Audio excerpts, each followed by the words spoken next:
ეზოდან ფერს დავუყევით და მდინარე ვერას მივადგეთ.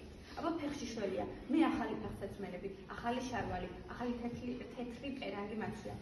პიონერის წითელი ყელსახმები მიკეთია, ისიც ახალი. ნუ გაიხდი, ჯაყო, მე გაგიყვან, აი ასე. ზურგში მოვაჯექი, მითხრა აბო და ზურგი მომშვირა. მე ზურგზე მივაჯექი, აბა მდინარეში შევიდა. მუშა, აბა ფუდი მუშა, შეუზახე აბოს. აბოს ეწყინა და შუა წყალში ჩამოწვა. მე წელამდე დავსვა. ეს რა მიქენი ჭყეტელ ვეტაკე აბოს. ისიც დამეტაკა. ორთავე წავიქიცით და წყალმა წაგიღო. ასე ერთმანეთზე ჩახუტებულები წაგიღო წყალმა.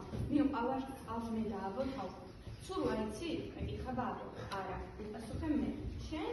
არც მე, პასუხობს აბო. დავიხჩობი? ვეკითხები მას. ხო, მეუბნება აბო.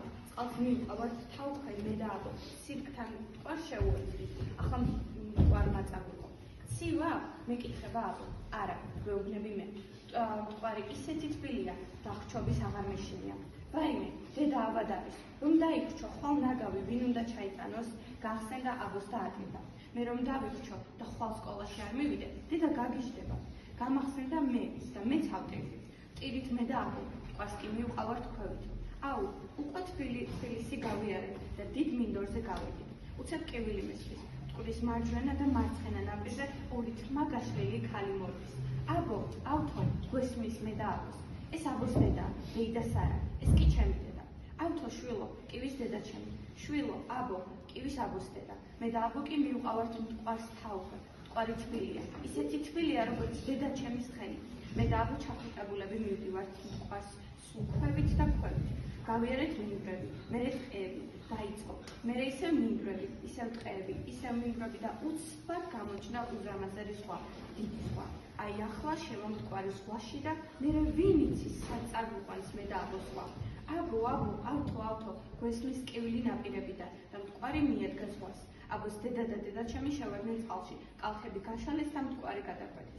მტკვარი შეგურდა, მაღლა აიწია, ჯერ წელზე მოწვდა დედასა და დეიდას არას, მერე მკერდზე, მერე თვალებზე, მერე შუბლზე, თმაზე, მერე მტკვარი გახდა უზარმაზარი, მტკვარი გახდა ზღვა, ზღვამ დაფარა ქვეყანა, მთები, კანები, მინდვრები, ტყეები და ყველაფერი გახდა ზღვა და ამ ზღვამ გადაუარა დედასა და დეიდას არას. დედა, ვეძახი დედა ჩემს, ეძახის აბო თავის დედას და არსად არ არიან ჩვენი დედები. სუ, შვილო, სუ, დაწყნარდი, მოგიკვდა დედა, თვალები გავახიე, თავზე დედა მარკა, თმები ჩამოშლო და თეთრ პერანგზე და ცივ შუბლზე ხელს მისვამდა. მოგიკვდეს დედა, სულში ცურავ, პერანგი გამოიცვალე, დედამ პერანგი გამოიცვალა და გვერდით მოიწვა. დაიძინე შვილო, დაიძინე, ხოლოს გახუჭვა ვეღარ გავკეთე. არ წახვიდე დედა, თხოვე.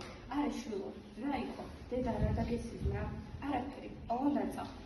გავაკეთებ ამ მონაკვეთზე კომენტარს, რომ ამ სიზმრით ერთგვარი პატარა წინასწარმეტყველება იყო, თუ რა ბედი ეწეოდა მის დედას და დედა ხო ის ადამიანია, ვისთანაც ყველანაირი კავშირი გვაკავშირებს და სწორედ ეს იგრძნო ავთომაც და სწორედ ეს იყო მისი წინასწარმეტყველება იმისა, რომ მალე დედას დაკარგავდა და ეს ბედნიერება, რასაც დედასთან ერთად ცხოვრება და გაზრდა ჰქვია, მალე დაეკარგებოდა.